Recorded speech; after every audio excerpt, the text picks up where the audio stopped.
Hello everyone and welcome to another video. So today I want to go for the record for maybe the shortest video on the van. What ended up happening was we actually took a trip down to Eastern Washington the other day, and we were driving along the road going on the freeway at 70 miles an hour, and then we hit this giant pothole that I totally didn't see. There was a giant bump. I thought, okay, whatever, but then I came back outside the van when we parked, and look at this. I basically we lost a hubcap. It just must have popped off completely when we hit this. So I lost a hubcap, so let's see if we can go buy one to replace it. So that is what this guy is. So I purchased this as a replacement hubcap for my vehicle. This thing was only $28, but it was $11 shipping and handling. So overall, I'm in this around 40 bucks.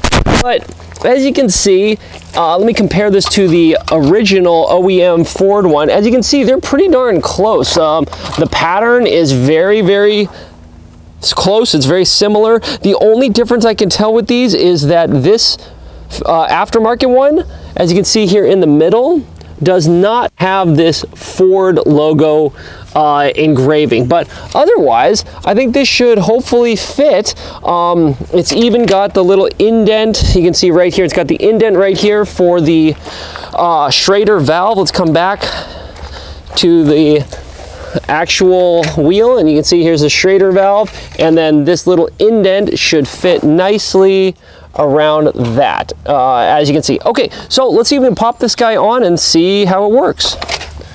All right, so I'm just gonna line this up, the little gap to fit around the Schrader valve, and then, yep, perfect. Let's just bang this a few times, see if we can get this to snap in. It's a little bit more complicated than I thought. I guess what I should also do is simultaneously, I should have mentioned, while you're trying to get the Schrader valve to line up, you got to make sure that these holes line up with at least 3 of the lug nuts. It's going to take a little bit of maneuvering to kind of get it in there, but yeah, that should work. There we go. All right, so you just whack it a bunch and... okay, there we go.